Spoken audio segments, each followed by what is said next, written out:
On this episode of Doing the Most, we're making lemonade wine, also known on the internet as Skeeter Pee. Homemade brews and various how-tos, everything from mead to roast, bake creation, fermentation, inebriation, doing the most. Some friends from work wanted to learn how to make wine, and once they tried my lemonade wine, they were hooked. So I offered to let them use my equipment and make a batch on their own.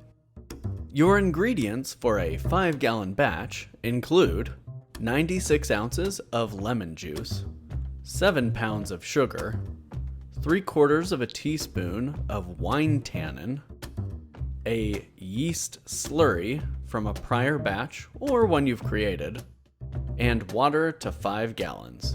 In the end, you will also need to stabilize with potassium metabisulfite and potassium sorbate, as well as back sweeten with 3 cups of sugar. Since I didn't have any wines ready to rack, I decided to make them a yeast slurry from scratch. This yeast slurry was made with 3 pounds of blueberries, some pectic enzyme, a little bit of sugar, and some water. The pectic enzyme was allowed to sit and act on those blueberries to help them release their juice, and then I added yeast. This yeast slurry, or more appropriately, this little tiny batch of wine, was allowed to ferment for about a week to really build up that yeast colony in order to pitch it into our lemonade wines.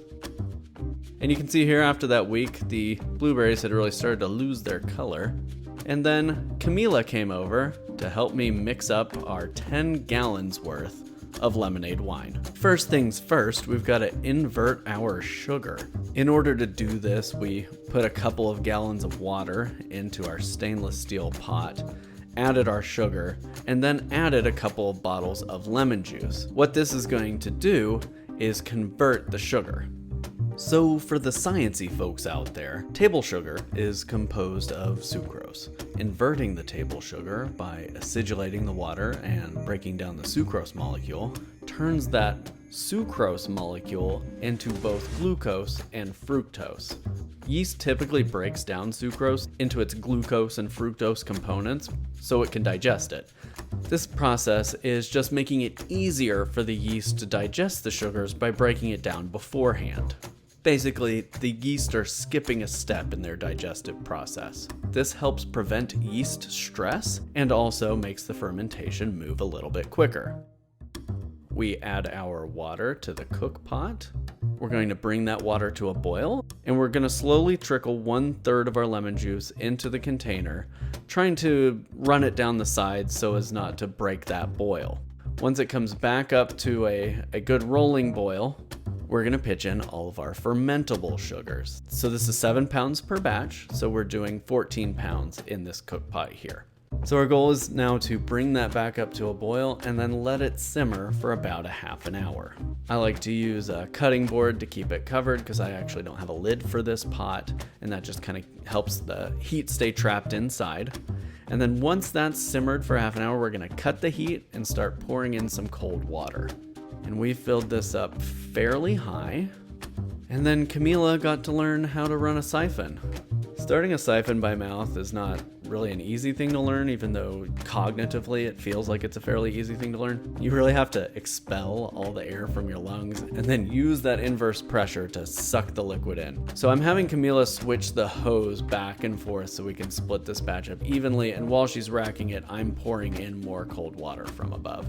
Now we did add a little bit too much water. I usually ferment this in a bucket, so I've got plenty of room to add all the ingredients and then rack off. You are going to see through some TV magic, I will rack this off later into a 3rd carboy, so we'll have the batch split kind of evenly across 3 carboys.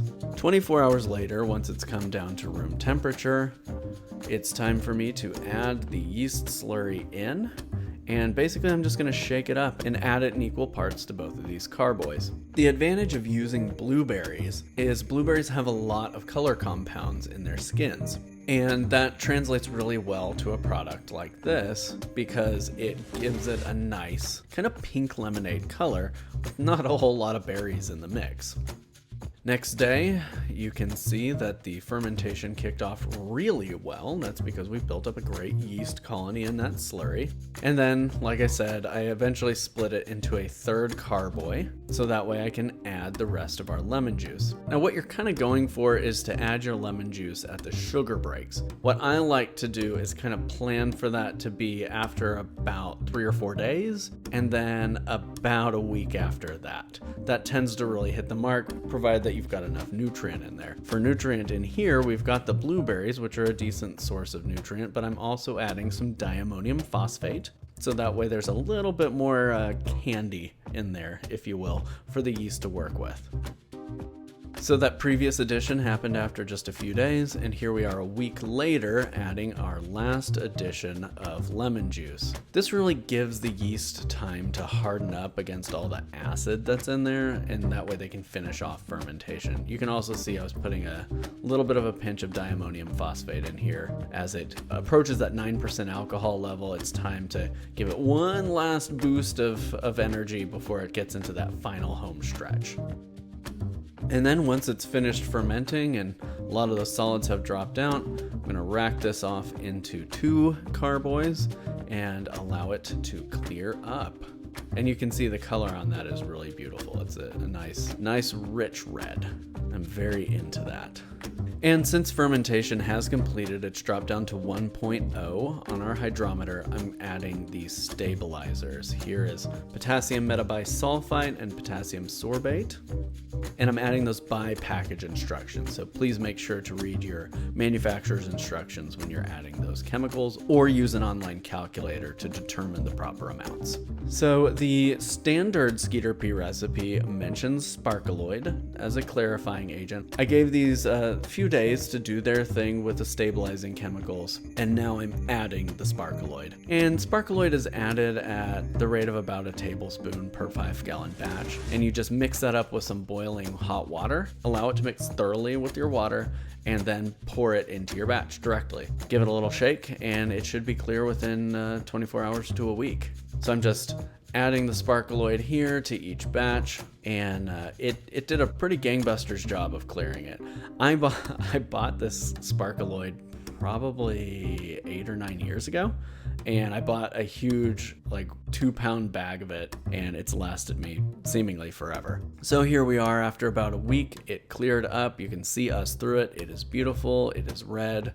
It is lemony, but it needs to be back sweetened so we can drink it. I invited Kathy and Camila over to be manual labor since they were taking a bunch of this home that night. We've got this stabilized chemically. The yeast are stunted and will not be reproducing, so it's time to add our sugar, and we're adding that sugar at the rate of 3 cups for each 5-gallon batch. And the original Skeeter Pee recipe actually stipulates twice this much sugar, but I find that 3 cups per 5-gallon batch is plenty sweet for my palate, and anyone I've given it to has agreed that it doesn't need to be any sweeter than that. So Kathy added the 3 cups of sugar and 5 crushed up Campden tablets, and now Camila here starts our siphon, and she's going to siphon it into a clean and sanitized carboy. Kathy is going to start sanitizing all of our wine bottles while I stir in that sugar just to get it mixed throughout. I'm not super worried about oxidation here. I would be if I was going to store this for a long time, but this is all probably going to be consumed by the end of summer and definitely by the end of fall.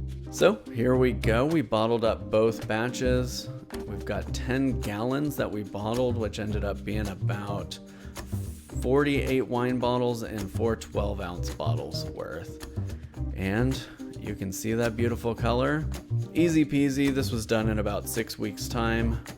From the start of fermentation to bottling, and of course it is delicious as always. I usually make a couple of batches of this every year. If you're making wine kits or a mead, it's a great way to reuse your yeast slurry. Incredibly refreshing. I like to serve it over ice. Thank you for watching. As always, please follow us on Instagram and Pinterest at Doing the Most OK, and check out our website doingthemost.org. See you next time.